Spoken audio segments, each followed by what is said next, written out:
The recently concluded EDA study on the blue economy, conducted by our Public Policy Center, talks about the impact of the marine sector in the economy of the southern New England region. But also, it identified the greater need for highly skilled technical workforce. UMass Dartmouth also has a long and very productive collaboration with the Naval Undersea Warfare Center, and is also the second largest supplier of the technical workforce for Newark. Newark, Newport, and UMass Dartmouth have partnered in many ways, including in research, capstone, internship, training in areas such as robotics, acoustics, signal processing, and STEM activities. The two greatest needs of the US Navy are a highly skilled workforce and cutting-edge research. To address these needs even more effectively, the University of Massachusetts Dartmouth recently created the Marine and Undersea Technology Research Program, or MUST research program.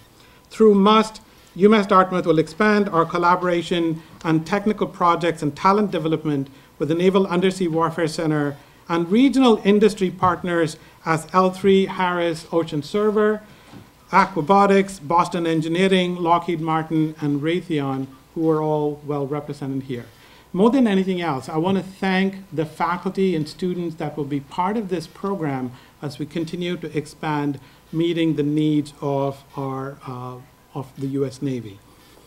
At this point, I'd like to invite Chancellor Johnson to continue with the proceedings. Sure.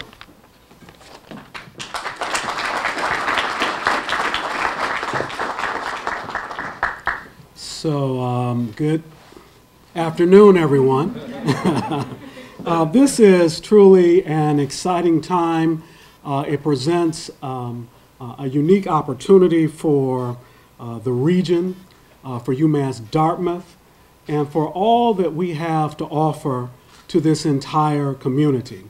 I am really excited about the possibilities of what this project and what this program will not just mean for the region, but what it will also mean for the workforce, for our students, for our faculty who conduct research, and how we can really build an ecosystem when we think about the possibilities of the blue economy and all that it has to offer this region.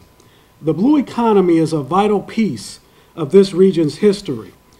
This region's history currently, and it has been in the past. And it is also about to become an even more vital resource as we think about the future. At UMass Dartmouth, we're working together to put together this marine science technology ecosystem.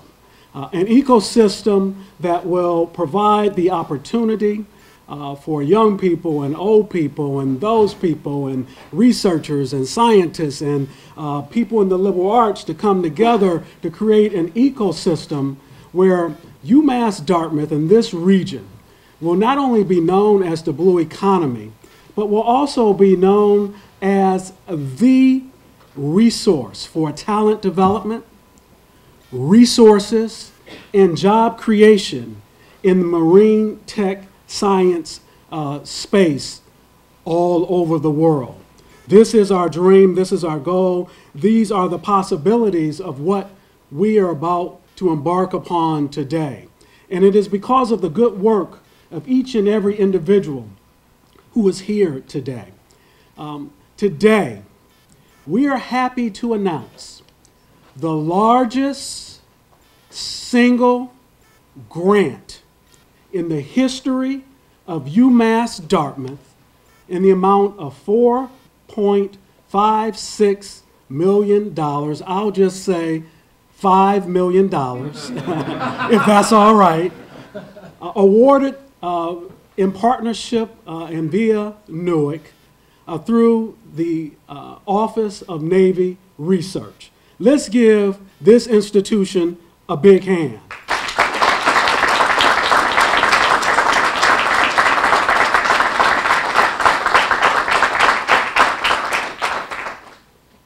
It took the hard work of a number of people to bring this together. Newark has been a great partner. We look forward to working with them as well as our industry partners. We cannot thank them enough for all of the great work that they have done. When we think about the oceans and the possibilities, we are in a place that is uniquely positioned, not only in the Commonwealth, but in the world, as the only public research university south of Boston. We are uniquely qualified to make these things happen. Ram talked about MUST and the possibilities of what it has to offer in terms of providing research opportunities not only for our faculty, but also for our students. And as our students get hands-on experience, they then become part of that workforce that will enable UMass Dartmouth to become known across the world as the epicenter for talent development, resources, and job creation in the blue economy space. We are excited about the possibilities of what this has done and what this will do for us as a region, for UMass Dartmouth, for our faculty, for our staff, and for our students. I would be remiss, and oftentimes I would not call out a person, and I know that it is a team effort to make these kinds of things happen. But shortly after I arrived here at UMass Dartmouth, Ram Bala said, Chancellor, we have an opportunity here. I just need somebody to start, knocking on doors and somebody to help us, path the way. And Ram, thank you for your vision, your insight, your leadership, your cajoling, and all that it took to get us here. Please give Ram and the entire team a big hand, a round of applause for the work that they have done. He shepherded this. Yeah, we hired, someone in DC to help us, but he pulled together the technical resources with Alex Fowler and a host of others on this campus to make all of this possible. So before I bring on Congressman Keating, because but not for his help and the help of our entire congressional, our federal and statewide delegation, none of this would have been possible. But as Congressman Keating and I have talked, we've talked about the blue economy in this region and the possibility of this region becoming the Silicon Valley of marine science in the world. He imagined the possibilities, and he helped us through his vision, his insight, and his leadership. And because of the leadership of one Congressman Bill Keating, we're standing here today to make the announcement about the largest single grant ever received in the history of UMass Dartmouth. That's a big, big deal. We thank you. He doesn't need a big, what's the word I'm looking for? I don't need to introduce him. Everybody knows him. He is the man. He's the person that helped us to make this happen. I am eternally grateful. From the very moment we had the very first conversation about this, I didn't have to explain to you what it was or why we needed to do it. He said, I got it. It's about the future of work. It's about the blue economy, and we're going to make this region rock. I want to introduce to you Congressman Bill Keating.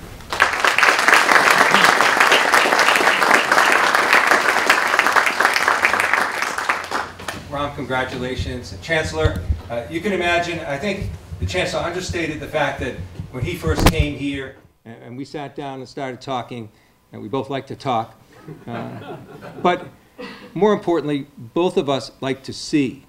We'd like to think we have a vision forward. We didn't talk, when we got together, we didn't talk about the history of the university. We were talking about what we wanted to see happen in the next 2 years, 5 years, 10 years, and beyond. And that's the kind of discussion it was, and it was exciting. And we got each other excited with that prospect. And today is a big deal. today is a very important day.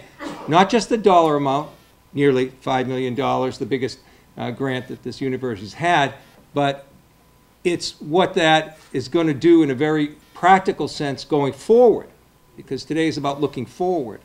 And this puts a major stamp, a major brand, not only on the university, but in this region. The fastest growing economy, one of them in the entire world over the next 10 years, is going to be the so-called blue economy, the economy that attaches itself to the sea, to the marine technology and sciences areas. That's where the growth is going to be. And right here in this university, this is an amazing alliance that we're announcing, one that had existed before in a partnership, being the second largest actually feeder for that kind of, see, the blue economy is already conserving. You always tell when Representative Schmidt enters a room, he wants everyone to know it. So, thank you for... You're the best congressman. Yeah, he must have been watching the Oscars last night. He wanted the spotlight on it. In any case, this is a major announcement of a grant, but the bigger vision is what's more important. And you know, for me personally, this puts together three of the biggest priorities that I have in my job. And number one, working for this region and moving it forward in terms of education and growth, and jobs and opportunity. But also, I'm on the Armed Services Committee as well. And I know full well how important the defense industry is to this country and how we have to be moving forward and what the challenges are there around the world. And I'm also Foreign Affairs Committee as a chairman of the subcommittee there in areas that have vital importance to this, Eurasia, Europe, the Middle East. So I know full well the importance of what we're talking about in this partnership nationally as well. You know, I think that the discussions dealing with what we're doing with the putting together the blue economy with marine science and technology industry is something that people are becoming more and more aware of. We know it here. But also, in terms of my Armed Services Committee membership, I know the great threats that we have and the great needs that the Navy has in terms of going forward on research, highly skilled research in competition with China and other countries around the world. And I know the need in our country in STEM, and I know the particular need when it comes to marine science and technology. And we had the great school here, which has already made a mark for itself in so many ways. And this will just take it, I think, and brand it, you know, a step forward in terms of that. I think that about 4 years ago, there was discussions about what's now called the MUST program, the Marine Undersea Science, Undersea Science Technology Research Program, where coming together of the academic side with the private sector and with our nation's security would all be something to be so important. And that being in place and really starting to get off the ground in a very tangible way last summer, we saw that go forward so that research continues, and it was accelerated in a formal sense. And the technological background and the science behind it was put together with that. And those technologies come together at a time so critical for our country. This will go to support faculty and students and research and dealing with issues. It's, as you can look at some of the things that are synonymous already with our region on the private side and here in the academic side. You're looking at just a few of the things that are going on. And those are what people look at now in terms of our region as a brand, but they're going to look at it even more. And this is a big step forward in that regard. I mean, you can look at the need, which I understand from Armed Services, of acoustic signaling, detection, being able to really categorize and classify what's there in terms of an offensive and defensive mode.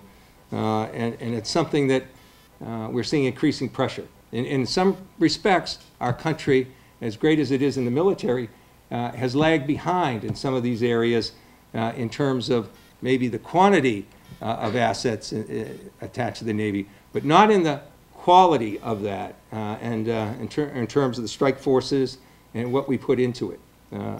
It's going to be brought to the task even more when you look at the rapid acceleration in China, what they're doing in the South China Sea, what they're doing globally, Russia with its provocative acts around the world, and of course Iran and North Korea. These are all areas where it's important.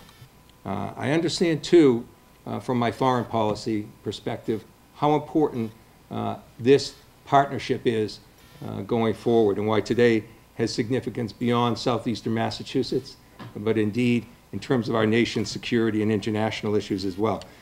The naval presence and the assets we have that occupies 3/4 of the entire world is really important in terms of not just being a powerful tool, but there's areas of the world where sovereignty is not accessible to us. And thus, having the naval presence there and be able to do the things we have to do in that area can help prevent aggressive actions from other people, can serve as a deterrent in that respect, and can work in so many other ways. 90% of our commerce around the world comes through naval transportation over the seas. 90% of our trade comes here this way. And if we have areas of the world that are choked off or threatened or being blocked, that affects our economy enormously. And part of our responsibility is to keep these things open and to make sure we know that. The kind of research that's going to be done with this grant, sensing what's there, getting intelligence, being deterrent, being a presence that's there, making sure that that trade is open is critical for our economy. It's critical in terms of if there is aggressive action, hostile action, for firepower.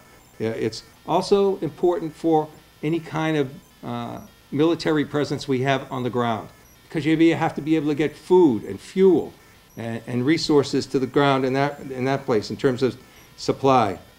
And it's the naval power also extends to being 1/3 of our nuclear triad. So you can get a sense of how important this is.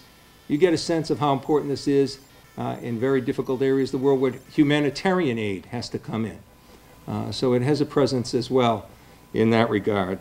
So as we come together looking at this grant, let's take the provincial view of how important this is to this university, how it really culminates much of what's been done already, but this is a giant step forward. And I think the people that are here from private industry, the major players in private industry are aware of that. I know from my own work on armed services how much of an investment our country is putting in that area.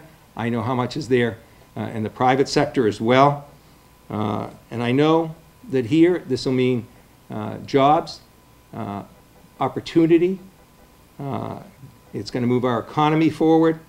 But I also know that in terms of diplomacy and in terms of security, that is important as well.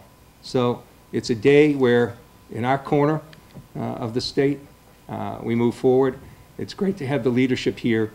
Just from day one, stepping down with the Chancellor, we understood that when we broke away from everyone else and had our own conversation, that this day would come, and there'll be more days coming.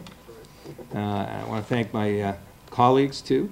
They're Senator Warren, Senator Markey, and a colleague on the other side of the Capitol that I work with, and because I'm on Armed Services, and he's ranking member on that, Senator Jack Reed as well.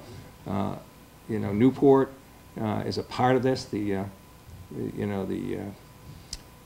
work that's being done there is critical. Some of it we could talk about, some of it we can't. But it's real, and it's an asset to our region as well. So this coming together, this vision strikes home, and it strikes nationally, and it strikes internationally. And for so many other people that are yet to enroll in this college and to find out the opportunities that are here, those people coming in will come here knowing they're going to get the most opportunity they can in this entire growing field. They're going to know that they'll have an opportunity to have a good life, a good income, but work for very important initiatives nationally and around the world. So Exciting days, more to come, and I want to thank all of you that helped make it possible.